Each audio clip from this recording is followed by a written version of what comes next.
All right, let's jump right in. We're going to talk about something that feels straight out of a sci-fi movie, but trust me, it's getting real fast. I'm talking about advanced air mobility, or AAM for short. And look, this is way more than just a fancy new plane. We're talking about a potential game changer for how we get around our cities. Okay, think about your morning commute. The worst part, right? The gridlock, the endless red lights. Now, what if you could just skip it all? Just lift off and fly right over the mess. Well, that's the big, shiny promise of AM. It's pitched as the ultimate solution to that traffic nightmare we all know so well. So what is AAM really? Well, at its core, it's a completely new way to think about transportation. It's an entire system. Picture an on-demand air taxi service, but with these incredible new aircraft. We're talking about eVTOLs, that's electric vertical takeoff and landing vehicles.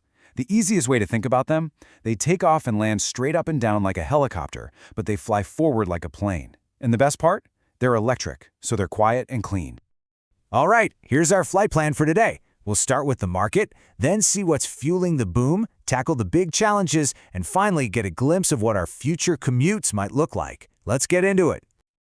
Okay, first up, a market taking flight. And you know, the best way to see how serious this is to follow the money. Because we're not talking about some niche hobby here. This is a massive, multi-billion-dollar industry, and it's really just warming up.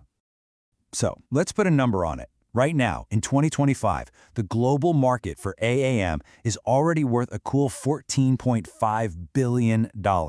That is a huge starting point for an industry this new. But believe me, that's just the appetizer. Because get this, by 2035, that's just 10 years away.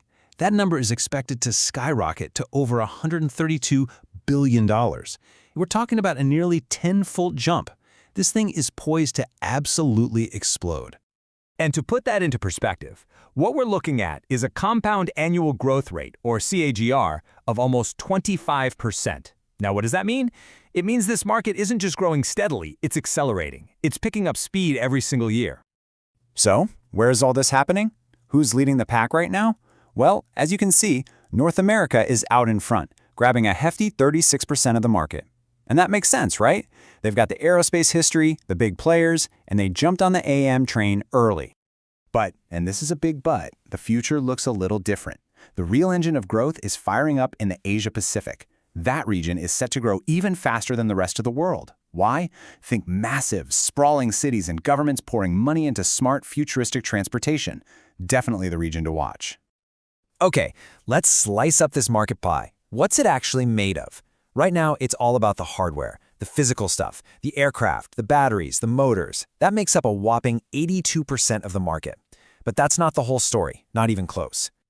See, if the hardware is the body, then the software is the brain. And that brain is growing fast. In fact, it's the fastest growing piece of this puzzle. This is where the magic happens. We're talking autonomous flight, AI managing entire fleets of air taxis, and a whole new air traffic control system to keep it all from bumping into each other.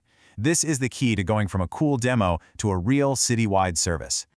Now, what do these things actually look like? Well, the most popular design right now is the rotary blade model. You can think of it like a souped-up drone or a futuristic helicopter. And it makes sense why they're leading.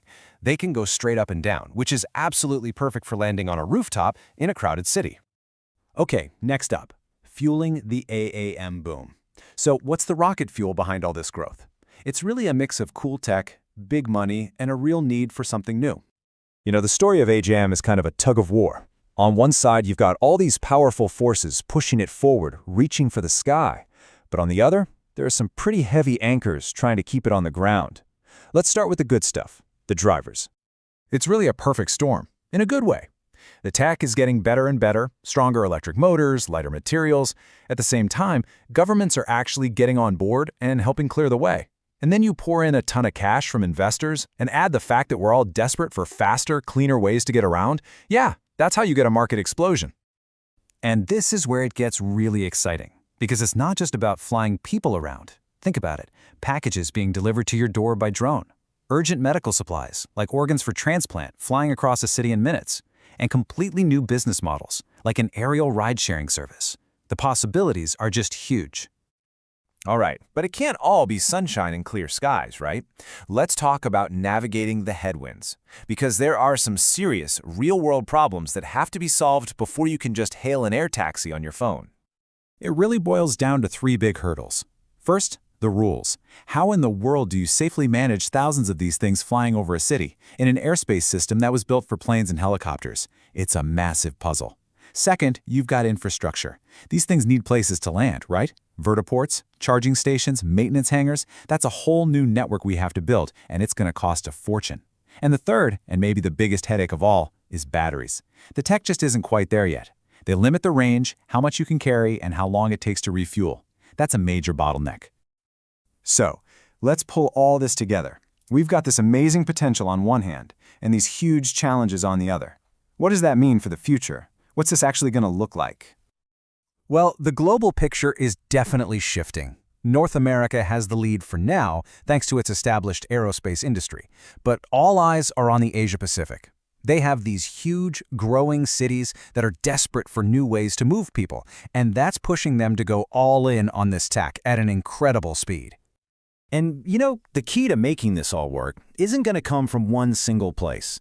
It really comes down to this idea here. It's all about teamwork.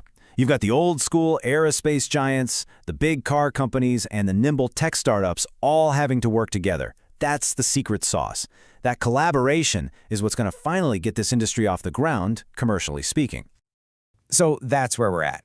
And it all comes down to one big question.